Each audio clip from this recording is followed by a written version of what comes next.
Hello friends! You're here with me, Jen the Taxidermy Witch, and we are talking about Guava in witchcraft and in alchemy and in herbalism, okay? Herbal alchemy. These little guavas are called almas, and they're a product of Mexico. So, I think we should cut it open and look at it before we talk about it. There's only a little bit of information from 2 books. So let's, before we get that little bit of information, think of what it means to you and how, like if you have a guava, maybe you could taste it with me. So maybe you could pause this video and run to the store. I'm going to cut it right in half, and my husband, Alex, who knows everything about fruits, and believe me, he just knows. He says that you have to take out the seeds from the inside and then just eat the flesh. Okay, so I don't have a spoon, but I do have this knife. I'll just make it work. I'll have a Tim Gun moment and make it work. I love Project Runway. And then take these seeds, and this is a great offering. When you take from nature, you can leave seeds. So I know that that's kind of gross, but like it's a great offering that's free, right? It was going to be something you didn't use either way. Or you could even put those in the dehydrator, dry them out for workings if you cleaned all the fruit off, okay? Because seeds of any kind are great for fertility workings. They're great for abundance. So, just looking at that guava, and when they look really like rude around the outside, rude and crude and bunched up and like they look like they've fallen off a tree, that's when you know they're going to taste good on the inside. So let's take the one that we've cut, and I'm just going to taste a little bit of it and then tell you what I think, because I've only, I think, had guava inside of things. I've never really had it fresh, I don't believe. So this will probably be my first try. Now, you don't get a ton of fruit there, but there's no reason you couldn't eat it out with a little spoon and then dry it for a magical working and put something inside of it. I love doing stuff like that. So let's taste it. The seeds are really hard. It's sour. It's tart in a really good way, almost like a grape. Those seeds are really hard. Almost like a grape. And you can just fillet these to get the meat out. And like I say, there's not going to be much there. This is all we get from that quarter. It's just a little bite. It is good. It kind of tastes like a pear, a grape, the texture of a pear with like the flavor of a grape. Fillet that off with the skin. That's how I do mangoes too. Really good. I'm surprised that I didn't get into these in the raw diet. Probably because I couldn't find them organic. So that's really good. Now I'm going to move on and talk about it. Oh my gosh.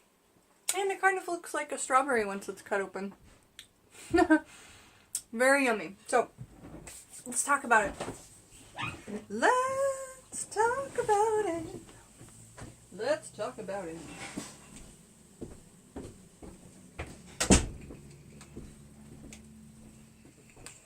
I'm back. So, guava and witchcraft. Guava comes from Mexico, or at least the guava that I got. First, I'll read out of Supermarket Sabbats, because we only have one thing that we really look into in there.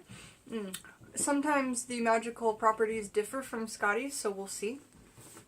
But it's good to take one of these things that you don't have a lot of information on, like for instance, like a Rambutan Fruit.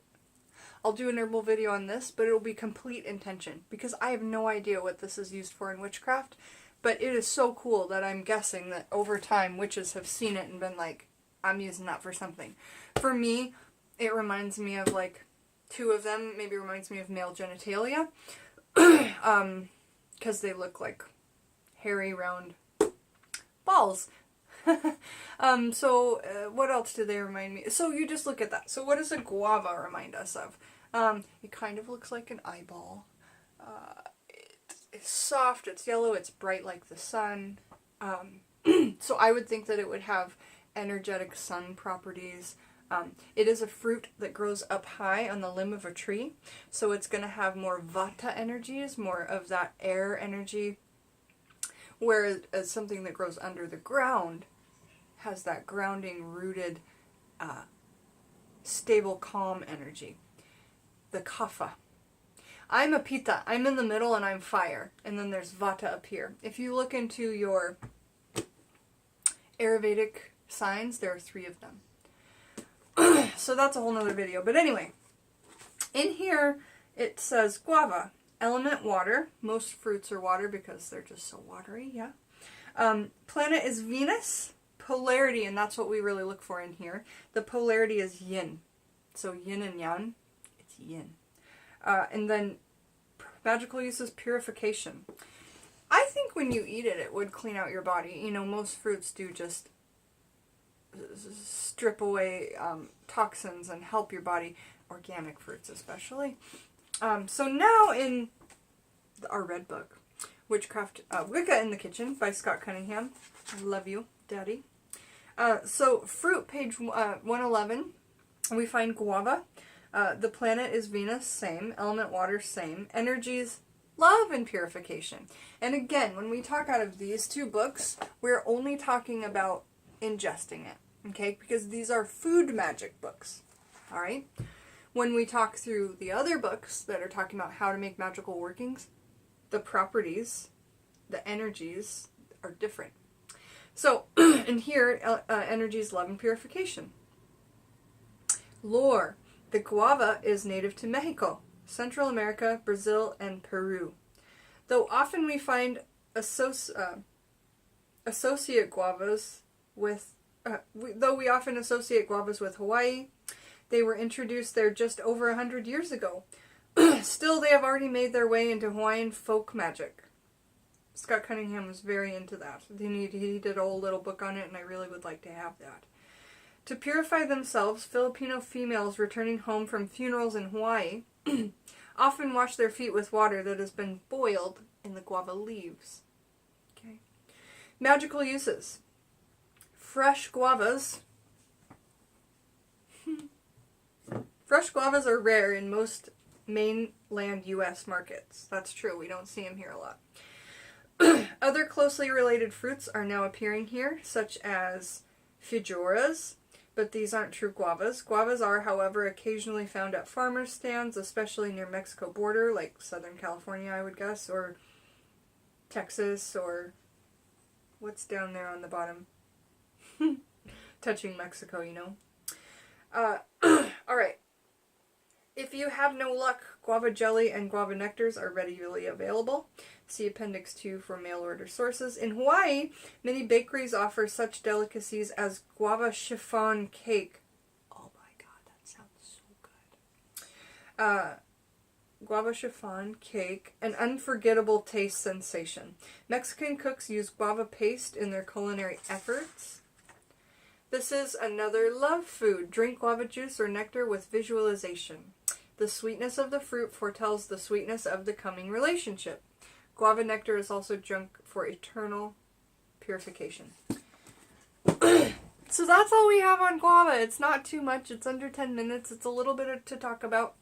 But again, when you have something that you don't have too much information on, just use your intuition. Because I talk on my channel a lot about hoodoo, as well as my witchcraft, fairy work, spirit work, a lot of things. Very, very eclectic.